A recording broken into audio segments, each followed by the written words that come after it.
अधिक मास, धोंड्याचा महिना, हा श्री विष्णूंच्या उपासनेचा आणि आई वडिलांप्रती कृतज्ञता व्यक्त करण्याचा अत्यंत पवित्र काळ मानला जातो.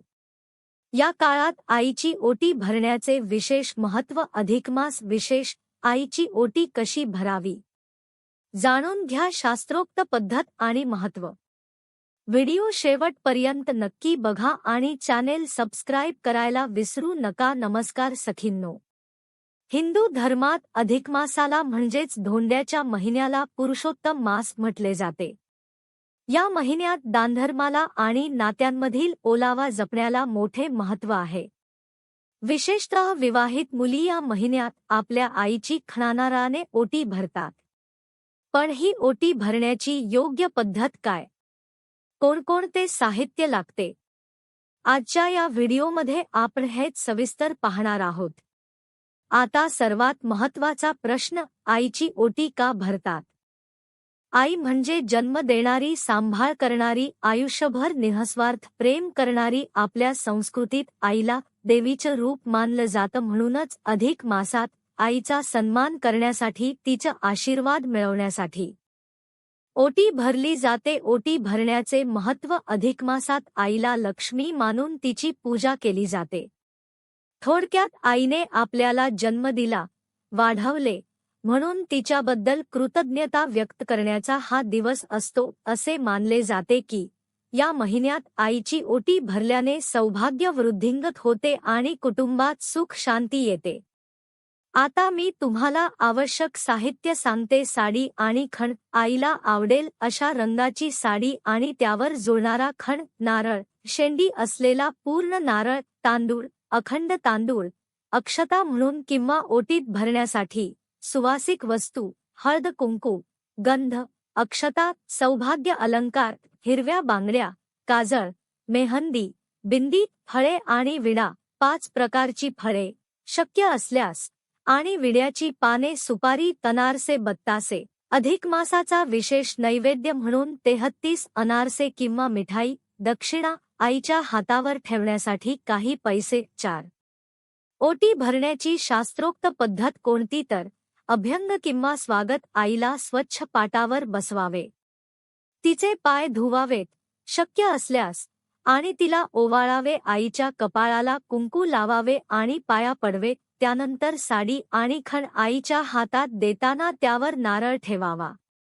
नारळाची शेंडी आईच्या दिशेला असावी आणि आपल्या दोन्ही हातांच्या अंजलीत तांदूळ घेऊन ते आईच्या ओटीत, साडीच्या पदरात हळूवार सोडावे. ही क्रिया 3 किंवा 5 वेळा करावी व त्यानंतर बांगड्या, जोडवी किंवा इतर अलंकार आईला अर्पण करावेत. व महत्त्वाचे म्हणजेच अधिक मासाचे प्रतीक म्हणून 33 अनारसे किंवा बत्तासे तांब्याच्या ताटात ठेवून आईला दान द्यावेत.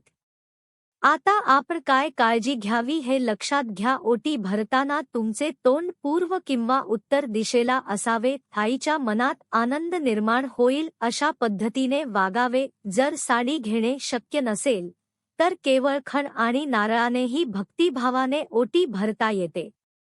तर सखींनो, अशा प्रकारे अधिक मासात आईची ओटी भरून आपण तिचे आशीर्वाद मिळवू शकतो. आईच्या चेहऱ्यावरचा आनंद हाच खरा पुरुषोत्तम मास आहे.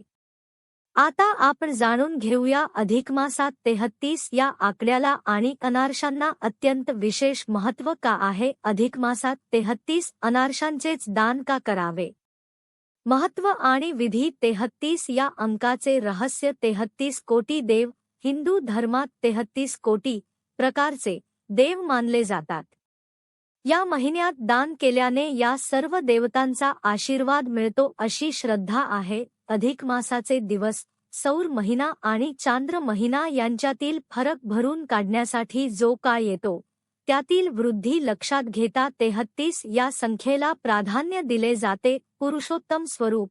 33 अनारसे हे भगवान विष्णूंच्या 33 विविध नावांचे प्रतीक मानले जातात. अनारसे का निवडावे? अनारसे हे जाळीदार असतात.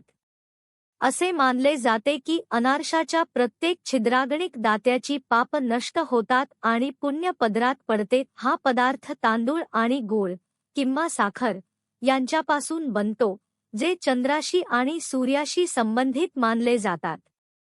शास्त्रानुसार अनारसे हे काशाच्या किंवा तांब्याच्या ताटात ठेवून दान करावेत. जर शक्य नसेल तर स्टीलचे नवीन ताट किंवा केळीचे पान वापरता येते. ताटाच्या मध्यभागी एक दिवा, शक्यतो तुपाचा, लावावा. याला दीपदान असेही म्हणतात. व अनारशांसोबत विड्याची 2 पाने, सुपारी आणि यथाशक्ती दक्षिणा ठेवावी. आणि संकल्प करावा, हातात पाणी घेऊन माझ्याकडून घडलेली पाप दूर व्हावीत आणि पुरुषोत्तम भगवान प्रसन्न व्हावेत असा संकल्प करून हे दान आईला, ब्राह्मणाला किंवा गरजूला द्या. आईला अनारसे देताना म्हणावे, आई, या अधिक मासानिमित्त मी तुला हे 33 अनारसे आणि वाण देत आहे. त्याचा स्वीकार कर आणि मला अखंड सौभाग्याचा आशीर्वाद दे. तुम्हाला हा व्हिडिओ कसा वाटला आम्हाला कमेंट्समध्ये नक्की कळवा. आणि अशाच माहितीपूर्ण व्हिडिओसाठी सबस्क्राईब करायला विसरू नका. धन्यवाद.